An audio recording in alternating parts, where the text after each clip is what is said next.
हमें रात के वक्त हाउस लिसाटियस दिखाया जाता है और तब वो बटलर हमारी हीरोइन को लेके जा रहा था। तो हमारी हीरोइन कहती है, मैंने तुम्हें पहले कई बार देखा तो हुआ है लेकिन अभी तक अपने आप को इंट्रोड्यूस नहीं करवाया। तुम तो उस आदमी, मेरा मतलब है हिज ग्रेस के बटलर हो, है ना?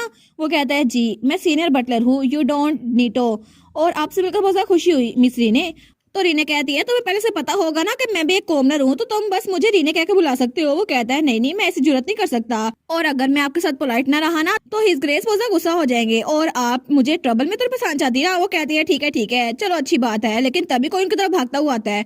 वो कहता है, तुम यहाँ पर क्या कर रहे हो? तो वो बटलर यूडो वो थोड़ा डर जाता है। वो कहता है, हेड बटलर अल्तमेर। तो हमारे सोचती है, अल्तमेर ये नाम तो मैंने पहले कहीं सुना हुआ है। तो वो कहता है, आखिर तुम हालवे में से क्यों गुजरे हो जबकि तुम्हें हमारे गेस्ट को लेके जाना था और इसी वजह से तुम्हें प्रमोशन नहीं मिली इतने सालों से। तो वो सोचती है कि यार ये कितना मीन है ना। लेकिन वो कहती है, मिस्टर अल्तमेर प्लीज उन्हें ब्लेम ना करें, मैंने उनसे बात की थी इसलिए हम लोग को देर हो गई। तो अल्तमेर बटलर वो हमारी हीरोइन को घूर के देखता है। वो सोचती है, क्या ये अभी मुझे घूर रहा है? वो कहता है, ठीक है सारा काम मैं संभालूंगा, गेस्ट को मैं एस्कॉर्ट कर दूंगा, तुम यहाँ से जाओ। वो कहता है, जी जी ठीक है।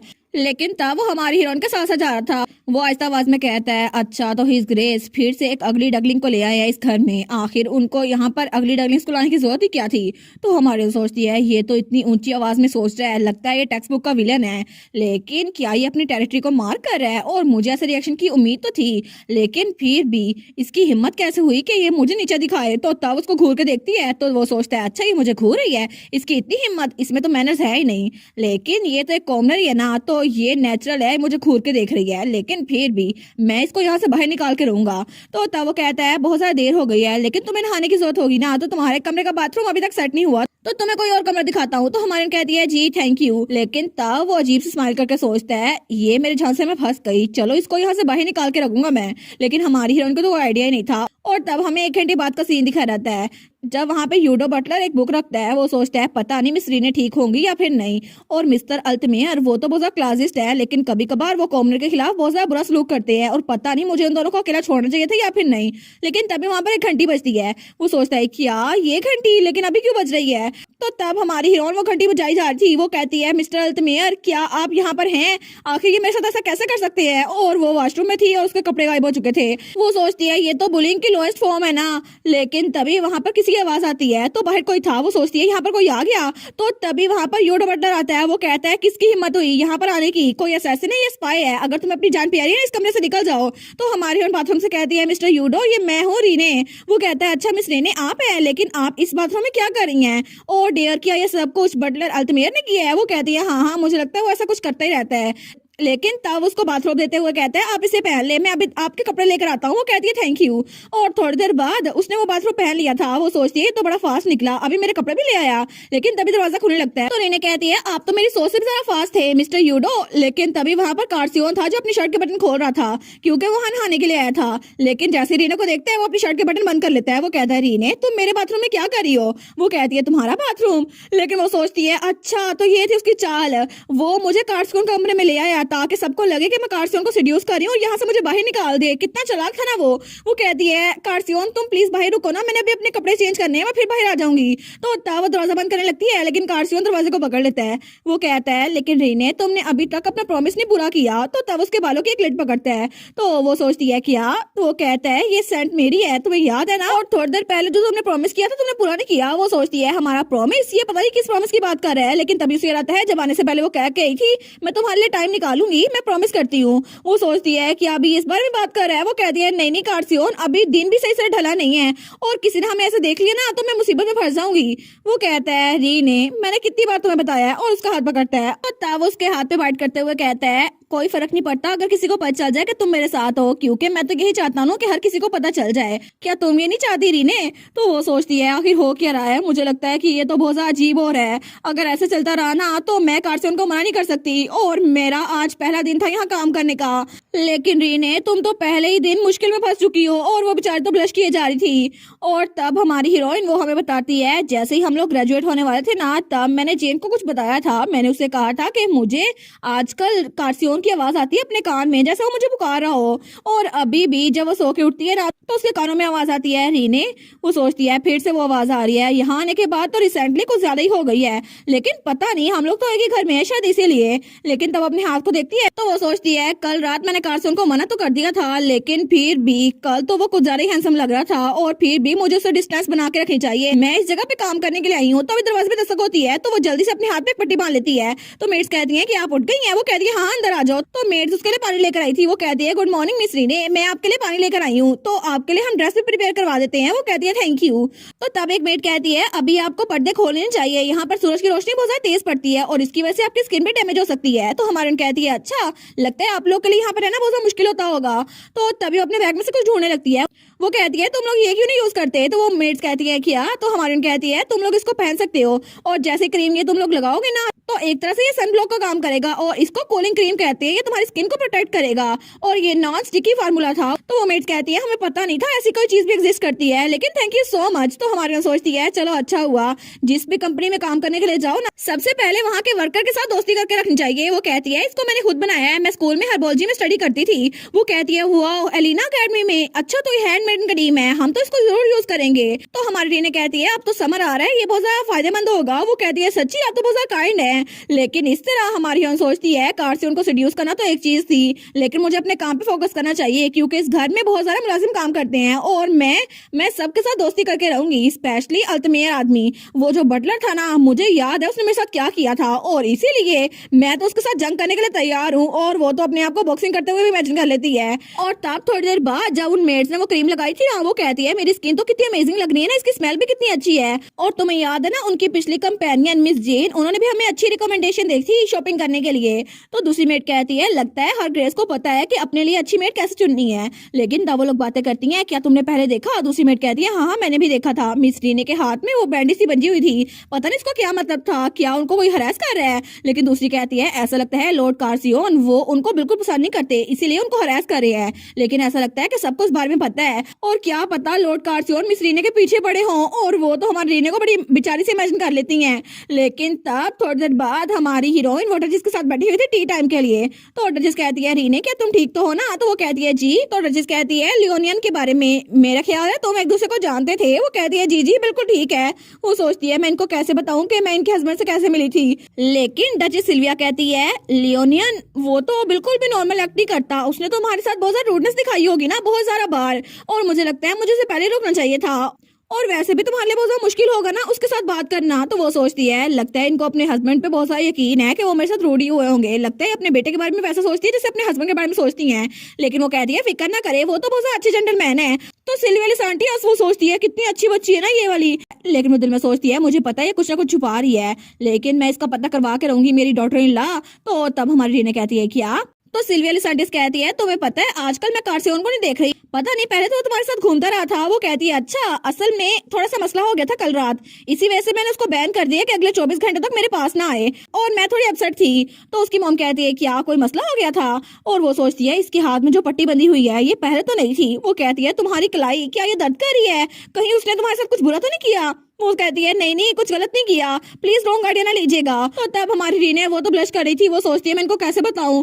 लेकिन डचेस वो सोचती है कितना सीरियस होगा कि रीने भी बात नहीं कर सकती। तो वो सोचती है अगर मैं इनसे कहूँ कि किसी वक्त ने मेरे हाथ में काटा है तो डचेस कहेंगी तो इसका मतलब है हम पूरे घर में बग्स को ढूंढेंगे और भाई निकाल देंगे, लेकिन ये एक्सक्यूज काम नहीं करेगा। अगर मैं इनसे कहूँ ना ये स्किन डिसीज है तो वो कहेंगी मैं पूरे नेशन से डॉक्टर मंगवाऊंगी, लेकिन ये एक्सक्यूज भी काम नहीं करेगा। तो तब रीने वो आखिर में बता ही देती है असल में कल कार्सियो ने मेरे हाथ पे बाइट किया था। लेकिन रीने वो सोचती है पता नहीं इनको कैसा लगेगा और मेरा दिल कर रहा है अभी शर्म से ना किसी जगह पे जाके मर जाऊं। लेकिन तब डचेस तो बड़ी खुश हो गई थी, वो कहती है सच में। और उस दिन डचेस तो इतनी ज्यादा खुश हो गई थी कि उन्होंने उसका रूम वो तो एक स्वीट में चेंज कर दिया था और उसे एक गिफ्ट में लेबोरेटरी भी दी थी। और तब हमें एक हफ्ते बाद का सीन दिखा रहता है। तो हमारे सोचती है मुझे कितना अजीब लग रहा है ना उनके हाथों से एक लैब लेकर, लेकिन फिर भी मुझे यहाँ पर उनके घर में काम करने में मजा तो आ रहा है लेकिन थोड़ा अजीब भी लग रहा है। तो तब वो अपनी मेडिसिन पे काम कर रही थी, वो सोचती है फिर भी यहाँ पर कूलिंग क्रीम बनाना तो बहुत अच्छा है ना, फॉर्चुनेटली सबको पसंद आ रही है और लगता है हर किसी को ये पसंद आ रही है। इसलिए मुझे और भी बनाना होगा।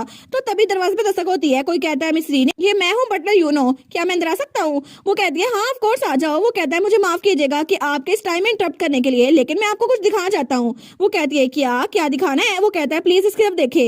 वो कहती है ये तो वही कंटेनर है जिसमें मैंने कूलिंग क्रीम डाल के दी थी सर्वेंट्स को, लेकिन जब उसको खोलती है ना उसमें से बड़ी गंदी सी स्मेल आती है। तो रीने कहती है ये तो रैंसिड मेडिसिन है ना, इसकी स्मेल यहाँ से क्यों आ रही है? और ये क्रीम तो मैंने बनाई थी, लेकिन ये किसने किया? तो वो बटलर कहता है मिस्टर अल्तमियर ने, ये सब कुछ उन्होंने किया है। उन्होंने किसी को ऑर्डर दिया था कि इसमें कुछ मिक्स करें और ये सबको बांटी जाए। तो हमारी उन कहती है लेकिन वो ऐसा क्यों कर रहे हैं? तो बटलर यूनो कहता है आपने अभी तक सुना नहीं, लेकिन अभी पिछले कुछ दिनों से सर्वर में सिर्फ आपकी बात हो रही है। वो कहती है क्या मेरी बात हो रही है? तो बटलर कहता है जी जी हर कोई आपकी बात कर रहा है कि आपने सबको कूलिंग क्रीम दी है और वो कितनी फायदेमंद है। हर कोई आपकी तारीफें कर रहा है और हर कोई आप में इंटरेस्ट ले रहा है। वो कहती है यही तो गिफ्ट की पावर होती है आई गेस। तो वो कहता है इसके अलावा वो लोग इस बात में इंटरेस्टेड है कि ही इज ग्रेस या लॉर्ड कार्सियन आपको हरास तो नहीं कर रहे। वो कहती है अच्छा ये बात है। वो सोचती है लगता है लोगों को उनके बारे में गलत फहमी है, लेकिन वो कहता है प्लीज इसको गलत ना लीजिएगा, लेकिन आजकल मीनार में बहुत कुछ हो रहा है और सबको जब आपकी हद हो जाएगी ना तो ये सब कुछ चुप हो जाएगा। वो कहती है हाँ मैं समझ सकती हूँ। तो बटलर कहता है लेकिन इसके अलावा मिस्टर अल्तमियर वो आपके बहुत ज्यादा खिलाफ हैं। तो हमान कहती है अच्छा। तो वो कहता है आपको पता है आजकल आपके बारे में बहुत सारी तारीफें होती हैं, लेकिन ये सब कुछ सुनकर उनको बिल्कुल अच्छा नहीं लगता। और वहाँ पे कुछ मेड्स बातें कर रही थी। तुम्हें पता है मिस रीने वो तो अकेडमी में बहुत ज्यादा फेमस थी, उनका तो एक फैन क्लब भी था। तो आप दूसरे सर्वेंट भी बात कर रहे थे। मेरा दोस्त जिस जगह काम करता है ना उन्होंने बताया था कि उनकी नोबल लेडी वो उस क्लब की मेंबर थी। दूसरा कहता है सच में? लेकिन ये सारी बातें अल्तमियर को बिल्कुल पसंद नहीं आ रही थी। वो चिल्ला कहता है तुम लोग आखिर बातें क्या कर रहे हो? दफा हो जाओ यहाँ से, काम करो अपना जाके, अगर तुम लोग को सड़कों पे नहीं आना तो। वो लोग कहते हैं माफ कर दे मिस्टर अल्तमियर, हम लोग तो ब्रेक पर थे। लेकिन हमारी उन कहती है सच में वो ये सब कुछ करता फिर रहा है? तो वो बटलर कहता है जी, और उन्होंने ये फेक क्रीम भी इसलिए प्लांट की ताकि स्टाफ का ओपिनियन आपके लिए चेंज कर सके, लेकिन मैंने हिज ग्रेव को डायरेक्टली सर्व किया है और मेरे पास पावर नहीं है। लेकिन हिज ग्रेस वो इतने छोटे से इंसिडेंट पे फोकस नहीं करेंगे, तो प्लीज मैं आपको ही बता सकता हूँ, मुझे माफ कर दें। वो कहती है आपको माफी मांगने की जरूरत नहीं है, मैं खुश हूँ कि आपने मुझे बता दिया। लेकिन तब उसको तो बड़ा गुस्सा आ रहा था। वो कहती है मुझे लगता है कि हम दोनों को टीम अप करना चाहिए, क्योंकि अगर आप मेरी हेल्प करेंगे ना तो मैं रेवोल्यूशन ला के रहूंगी। तो वो कहता है कि यार रेवोल्यूशन? तो रीने एक क्रीम के डब्बे निकालते हुए कहती है जी बिल्कुल मैं इसको यूज करूंगी। वो कहता है क्या आप फेक प्रोडक्ट को यूज कर सकती हैं? वो कहती है मैं इसको सर्कुलेट ही करूंगी ताकि इसके साइड इफेक्ट ना हो जाए, लेकिन मिस्टर यूनो क्या मीनार में कोई है जिसपे आप ट्रस्ट कर सकते हैं? वो कहता है जी बिल्कुल। तो हमारी रीने कहती है फिर उसको भी प्लान में शामिल कर ले। तो तब वो कहता है लेकिन आप क्या प्लान कर रही हैं? तो रीने कुछ दवाइयों के नाम लिख के देती है। वो कहती है प्लीज मुझे मार्केट से ये ला कर दे दें, मुझे सेंट से पता चल जाएगा कि उन्होंने इसमें क्या मिलाया है, और जैसे मुझे ये 2 प्रोडक्ट्स मिल गए ना तो मैं स्मेल से पता कर लूंगी और इस तरह मैं इसको बदल दूंगी। लेकिन सबसे पहले हमें पता चलना चाहिए कि पूरे मीनार में ये सब कुछ लाता कौन है। तो तब बटलर ने फीमेल बटलर को ये काम दिया था, तो उन्होंने ये काम अच्छे से किया था। लेकिन तब अगले दिन वो दोनों दवाइयां लेकर मेड्स के पास गई थी, और एक फेक मेडिसिन थी जो रीने ने दी थी और एक ओरिजिनल फेक थी जो कि रीने ने खरीदने के लिए कहा था। तो तब हमारी रीने कहती है हाँ बिल्कुल उनको यही कहना चाहिए कि इन दोनों में फर्क करके बताएं। लेकिन जैसे ही मेड्स उनको देखती है ना वो कहती है क्या ये तो वो कूलिंग मेडिसिन नहीं है जो हमें रीने मैडम ने दी थी, लेकिन मिस रीने ने कहा था उन्होंने ये खुद बनाई है और वो तो हैंडमेड थी ना। तो तब वो हैंडमेड कहती है सच में? लेकिन देखो सही इन दोनों में से स्मेल आ रही है और ये तो वही डब्बी है ना। वो कहती है हाँ लगता तो है, लेकिन इसकी स्मेल वैसी बिल्कुल भी नहीं है, और उन्होंने जो हमें कूलिंग क्रीम दी थी ना वो तो बहुत अच्छी थी और इसकी फ्रेग्रेंस तो बिल्कुल अलग है, लेकिन कंटेनर तो सेम है। दूसरी कहती है कितना अजीब है ना, क्या सच में कोई उनको बदनाम करने की कोशिश कर रहा है? तो हेडमेड कहती है ऐसा लगता है कि कोई ना कोई इसको अप्लाई करके इसकी वजह से बीमारियां फैला रहा है। तो दूसरी कहती है ये तो बहुत बड़ा मसला है ना, फिर तो कोई इसको यूज ना करे। वो कहती है हाँ हाँ ऑफ कोर्स, लेकिन जितना हमने सोचा था ना ये उससे भी ज्यादा सीरियस है, क्योंकि मिस रीने वो हमारी वैल्यूड गेस्ट है। लेकिन बस इस बारे में सोचो कि आखिर कोई उनको बदनाम करने की कोशिश क्यों करेगा और उनके बारे में रूमर्स क्यों फैलाएगा, और अगर इस बारे में हमारे मास्टर या मैडम को पता चल गया तो उनका रिएक्शन क्या होगा। और डचेस ड्यूक और कार्सियन लॉर्ड वो तो बहुत गुस्सा हो जाएंगे ना। तो वो मेड डर जाती है। वो कहती है हाँ हाँ बहुत गुस्सा होंगे, लेकिन सबसे पहले हमें इस फेक क्रीम को खत्म करना होगा और जिसमें से स्मेल आए ना उसको दूसरों को बताना होगा इसको यूज ना करे। वो कहती है थैंक यू सो मच इसको हमारे टेंशन के लिए लाने के लिए। तो हेडमेड कहती है नहीं नहीं आप लोग को मुझे थैंक यू बोलना चाहिए, लेकिन मैं क्यूरियस हूँ कि आखिर ये कॉपी कैट क्रीम को कौन डिस्ट्रीब्यूट कर रहा है। तो वो मेड कहती है जॉर्ज नाम का एक सर्वेंट इसको डिस्ट्रीब्यूट करा था। तो हेडमेड कहती है अच्छा ये तो वही जॉर्ज है ना जो मिस्टर अल्तमियर के आगे पीछे घूमता रहता है, मैंने सुना था कि मिस्टर अल्तमियर जो भी कहते हैं ना वो ही करता है। तो वो दोनों मेड्स कहती हैं हाँ एग्जैक्टली, तो क्या इस सबके पीछे मिस्टर अल्तमियर है, लेकिन आखिर वो ऐसा क्यों करेंगे। और तब हमें कुछ दिनों बाद का सीन दिखा रहता है। तो तब हेड बटलर उसके पास आता है। वो कहता है जैसे आपने प्रिडिक्ट किया था ना वैसा ही हुआ है, हर किसी को पता चल गया कि फेक क्रीम कौन सी है, इसलिए कोई भी उसको यूज नहीं कर रहा। तो रीने कहती है चलो अच्छी बात है। तो तब वो दोनों हंसते हैं। वो कहते हैं सच में ये तो जैसे हमने सोचा था ना वैसे ही काम कर गया। दूसरा कहता है हाँ हाँ, उसको तो भूल भी गया होगा उसका प्लान, वो तो बिल्कुल खराब काम कर गया। लेकिन दोनों ही अनजान बन जाते हैं कि हमने तो कभी ऐसी बात ही नहीं की थी। तो रीना कहती है लेकिन आखिर में पता नहीं मेरा सर इतना दर्द क्यों कर रहा है। वो कहता है मिस रीने, क्या आपकी तबीयत तो ठीक है ना? मुझे लगता है कि आपका सर बहुत ज्यादा दर्द कर रहा है, शायद आप बहुत ज्यादा मेहनत कर रही है इसलिए। वो कहती है आपको कैसे पता? वो कहता है क्योंकि मैं बटलर है ना इसीलिए। ये ऑब्जर्व करना मेरे लिए जरा मुश्किल लगता है। वो कहती है हाँ बिल्कुल, लेकिन आजकल पता नहीं अचानक से मेरा सर दर्द करना शुरू कर देता है और पता नहीं ये पेनफुल तो नहीं है, तो इसलिए फिक्र ना करे। तो वो कहता है मिस रीने, मैं सीनियर बटलर हूँ तो मैं आपके डिस्कम्फर्ट को इग्नोर नहीं कर सकता, प्लीज मुझे बताएं। वो कहती है आप तो बहुत ज्यादा काइंड है, लेकिन मुझे कोई आइडिया नहीं है कि आखिर हिज ग्रेस ने मिस्टर अल्तमेयर को हेड बटलर क्यों बनाया, आपको क्यों नहीं? तो वो कहता है पता नहीं, शायद उनको घर चलाना अच्छे से आता है या फिर वो बहुत ज्यादा चलाक है ना शायद इसीलिए। लेकिन जब तक आप नहीं आ गई तब तक वो बिल्कुल ठीक रह रहे थे। और वैसे भी एक नए इंसान के आने की वजह से सर्वेंट्स एक्साइटेड हो जाते हैं और शायद सबको चेंज अच्छा लगता है। वो कहती है मिस्टर यूनो। तो वो कहता है ठीक है, अगर ये आपकी कोई फिजिकल कंडीशन नहीं है ना तो आपको हिज ग्रेस यानी कि कार्सियोन के फादर से बात करनी चाहिए, वो अच्छे मेज है। वो कहती है हिज ग्रेस से? वो सोचती है हाँ बिल्कुल मुझे उनसे बात करनी चाहिए, लेकिन इतना सब कुछ हो गया तब से मैंने उनसे बात ही नहीं की। और वैसे भी मुझे कार्सियोन की आवाज आती है जब वो मेरा नाम लेता है, लेकिन आई गेस कार्सियोन से पूछने से अच्छा है मैं उसके फादर से पूछ लूं। और तब थोड़ी देर बाद वो ड्यूक के ऑफिस में बैठी हुई थी। तो ड्यूक कहता है तुम्हें आवाजें सुनाई देती हैं? वो कहती है जी बिल्कुल, 1 महीना हो गया है, लेकिन शुरू में मुझे लगा था कि मैं इसको इमेजिन कर रही हूँ, लेकिन आजकल तो कुछ ज्यादा ही आवाजें आ रही हैं। वो सोचती है ये सब कुछ तो तब ज्यादा शुरू हुआ ना जब 24 घंटों के लिए मैंने उससे कहा मुझसे दूर चला जाए। और इन्हें तो थोड़ी ऑकवर्ड हो रही थी। वो कहता है अच्छा किस तरह की आवाज तुम्हें सुनाई देती है? वो कहती है वेल मुझे कार्सियोन की आवाज सुनाई देती है जैसे वो मेरा नाम ले रहा हो, और मुझे ऐसा लगता है जैसे मैं उठती हूँ ना तब बिल्कुल अलार्म क्लॉक की तरह उसकी आवाज मुझे सुनाई देती है, रीने रीने। लेकिन कभी कभार तो पूरे दिन में मुझे उसकी आवाज सुनाई देती है। वो सोचती है सच में मुझे लगता है कि मुझे इनको बताना चाहिए, लेकिन मुझे बहुत ज्यादा शर्मिंदगी हो रही है। तो ड्यूक कहता है रीने? तो हमारी हीरोइन कहती है हाँ क्या हुआ? तो ड्यूक कहता है जब भी तुम्हें कार्सियोन की आवाज सुनाई देती है क्या तुम्हें कोई अंदाजा होता है कार्सियोन कहाँ हो सकता है? वो कहती है हाँ, लेकिन ये किस तरह का मैजिकल आर्टिफैक्ट हुआ? लेकिन वो कहती है होल्ड ऑन, अभी आप ये बात बता रहे हैं तो शायद मुझे पता चल जाता है कार्सियोन कहाँ पर होता है। लेकिन ये बात सुनकर ड्यूक तो बहुत ज्यादा शौक हो गया था और वो तो बाकायदा कांपने लग गया था। तो तब वो कहता है मुझे सच में लगा था तो मेरी अच्छी बेटी बन जाओगी, लेकिन वो कहती है क्या हुआ ड्यूक, आप इतने उदास क्यों लग रहे हैं? वो कहता है सच में इस वक्त जो तुम एक्सपीरियंस कर रही हो ना वो हाई लेवल का मैजिकल इफेक्ट है जिसको कंपेनियन मार्क भी कहते हैं। तो हमारी कहती है कंपेनियन मार्क, लेकिन इसके नाम से क्या मतलब है? उसको पसीना आ रहा था। वो सोचती है ये बात मुझे इतनी नर्वस क्यों कर रही है? तो ड्यूक कहता है अगर मैं इसको सिंपली कहूँ तो ये एक तरह की म्यूचिंग कॉलिंग है जिसमें एक इंसान दूसरे को मार्क करता है और दोनों को पता चल जाता है कि वो लोग कहाँ पर है, उनके लोकेशन का पता चल जाता है। और इसमें थोड़ा सा माना यूज करना होता है, लेकिन दूसरे बंदे को पता चल जाता है कि आप उसको मिस कर रहे हैं। वो कहती है लेकिन कार्सियोन की आवाज वो मेरा नाम क्यों लेता है? इसका मतलब है कि कार्सियोन ने मुझ पर मैजिक किया है। वो सोचती है शायद इसी वजह से कार्सियोन मेरा नाम लेता रहता है। तो वो कहता है रीने जरा गौर से सोचो। तो हमारी रीने कहती है क्या, किस बारे में? तो वो कहता है इस मैजिक को कास्ट करने के लिए दोनों पार्टीज की कंसेंट की जरूरत होती है। इसका मतलब है कि ये सिर्फ 2 लवर्स के दरमियान ही हो सकता है। क्या सच में तुमने इस पे एग्री नहीं किया था? और ये एक ऐसा मैजिक है जो ट्रुथ के बगैर हो नहीं सकता, ये झूठ पे डिपेंड हो ही नहीं सकता। तो तुम्हें नहीं लगता कि तुमने इसके लिए हाँ भरी थी? वो कहती है इसका मतलब है कि मुझे इसके बारे में पता होगा, लेकिन मुझे तो कुछ याद ही नहीं आ रहा और मुझे तो बस उसकी आवाज सुनाई देती है जब हम ग्रेजुएट होने वाले थे तब से लेकर। तो ड्यूक बेचारा उसको तो समझ ही आई थी कैसा बताऊं इसको, लेकिन वो कहता है वेल एक क्लू है। तो रीना कहती है हाँ कौन सा क्लू?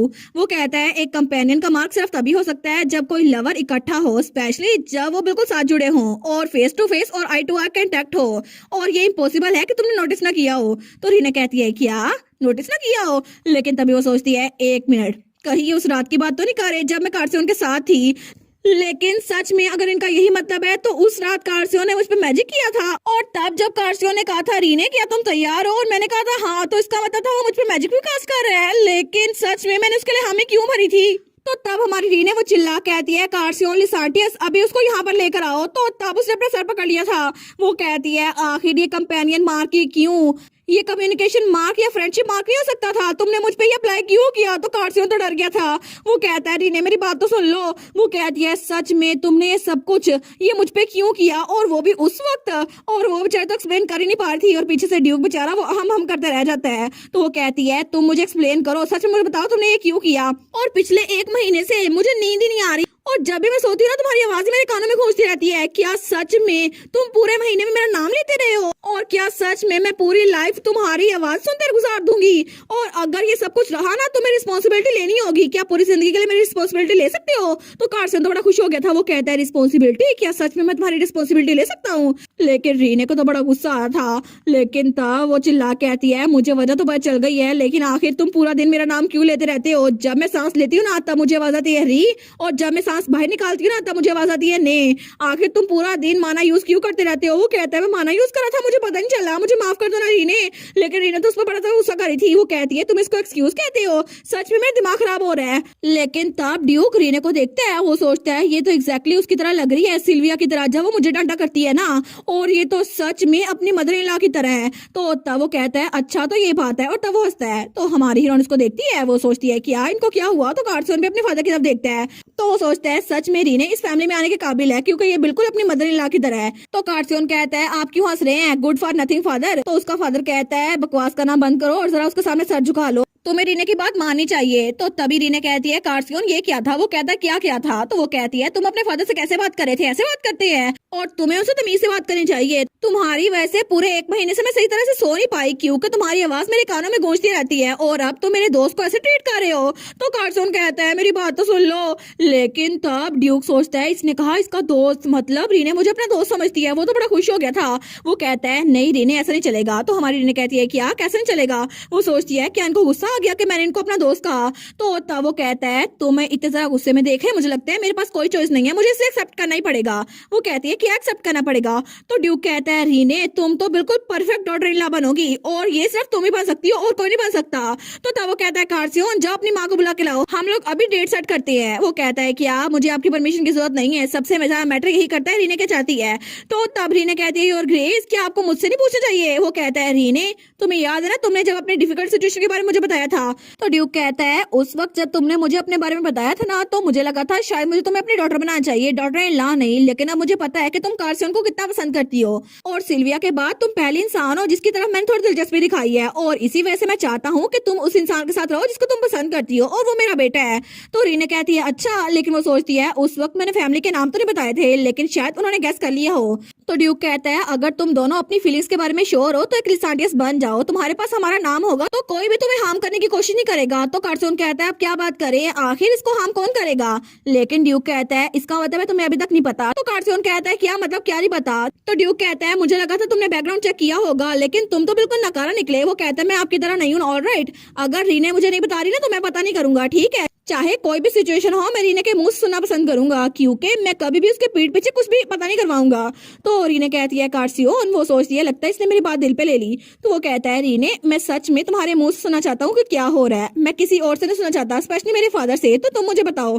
तो रीने सोचती है अब मैं क्या करूँ, अब तो हमारे दरमियान कंपेनियन मार्क भी है। ट्रुथफुली मैं तो बहुत ज्यादा खुश हूँ कि हमारे दरमियान बॉन्ड एग्जिस्ट करती है, लेकिन इसकी वजह से मैं कार्सियन से दूर नहीं रह सकती। लेकिन क्या सच में मुझे एक लिसांडियस बन जाना चाहिए? और क्या सच में अच्छी चॉइस होगी? मुझे नहीं लगता कि इसमें कुछ बुरा होगा, लेकिन सीधा कैलकुलेशन भी रहना चाहिए मुझे। तो तब वो सोचती है ये सारे लोग मुझे अपनी फैमिली का मेंबर बनाना चाहते हैं, और अभी तक मैंने इनको अपने पास्ट के बारे में नहीं बताया, लेकिन मुझे लगता है कि मुझे इनको बता देना चाहिए, क्योंकि अगर चीजें बिगड़ गई ना तो शायद इनको पता चल जाएगा।